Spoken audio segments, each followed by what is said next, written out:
Hello, Philo Bogan here. To my fellow workers in the vineyard, worldwide, greetings.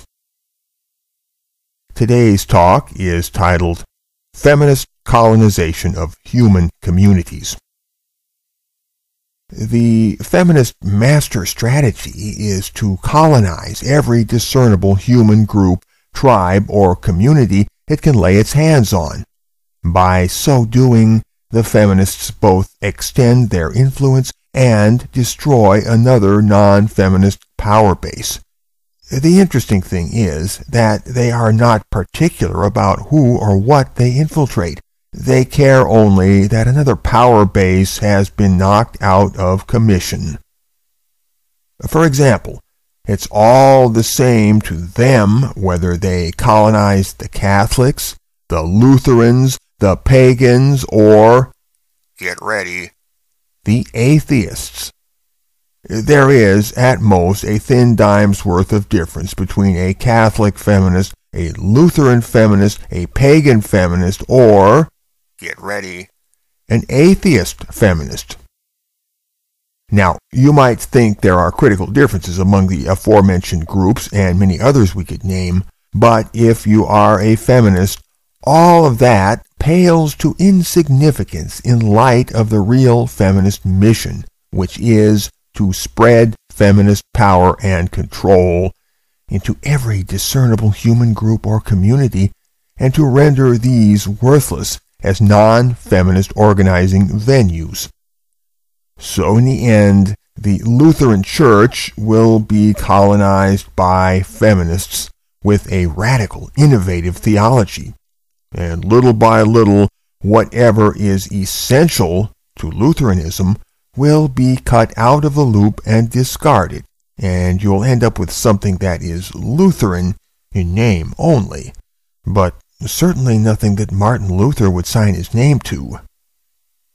And the Holy Roman Apostolic and Catholic Church will likewise get rotted from within and replaced grain by grain with something completely alien, similar to the process which forms petrified wood.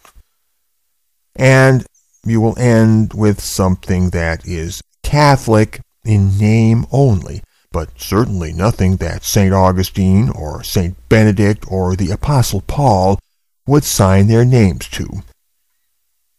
Nor the Pope. Well, no, wait a minute. The Pope will probably sign to it because by then the Pope will probably be a woman, and a feminist to boot. And I'm sure a feminist Pope will be as infallible as any other feminist. You know how feminists are. The pagans? Goddess worship all the way.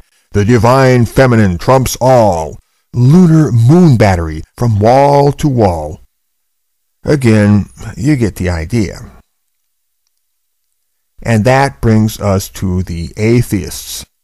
Atheists are known for their methodological skepticism, their rationalism, their impartiality, their propensity for logic and the scientific method. All that sort of thing. But wait a minute. Just let some little drama whore attention princess like Rebecca Watson get in there and watch the fun. And I haven't even touched Atheism Plus and the Femistasi yet, have I? At any rate, they'll still use their good old atheistic skepticism to pound the Lutherans, the Catholics, and every other flavor of Christianity from the outside, while feminist innovation guts those same targets from the inside. Meantime, atheist rationality will go straight into the icebox whenever feminism or sexual politics are in question. And the atheist community will never but never become a non-feminist power base of any sort.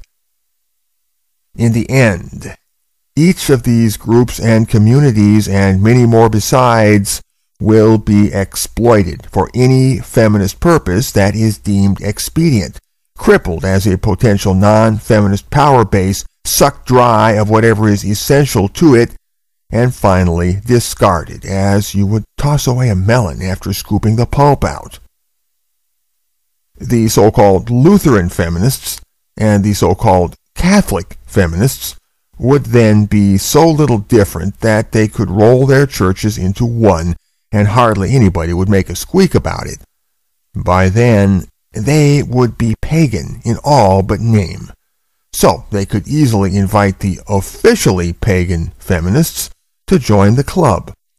Then they could at last turn their combined howitzers upon the atheists, whose rationality, by now half rotted from within, would not only no longer be necessary, but would be a positive hindrance to any projected religion of the divine feminine, which is what the feminists have in mind for down the road. The master pattern that we ought to recognize here is that feminist colonization of any human group, community, club, culture, industry, institution, or what have you, serves a dual purpose.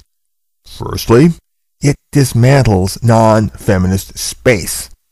Secondly, it transforms the broader culture by reducing it all to the common denominator of feminism. Feminism was long ago conceived as a social revolution, and the only way this revolution can ever realize its project of complete societal transformation is to reduce the entire culture to a fabric of identitarian uniformity.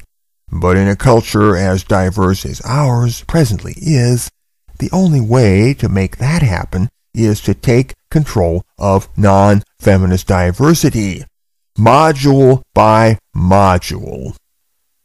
The proposed revolution cannot be leveraged uniformly across a cultural fabric which is so far from being uniform. So feminism is not contradicting itself when it colonizes opposing sides such as atheism and religionism. For in order to conquer both, it must infiltrate both. That way, whatever makes them diverse from each other can be eviscerated in the only way possible, from within. Keep in mind also that feminists are false friends. That should be evident from most of the foregoing, given their long-term strategy of sapping from every community whatever is essential to it. But the betrayal can be even more immediate and poignant, given that even in the short term, they will flagrantly cast you to the wayside once you have ceased to be of any use to them. And that wraps up what I've got to say for now. Felibogen. Out, out, out, out, out, out, out, out, out, out.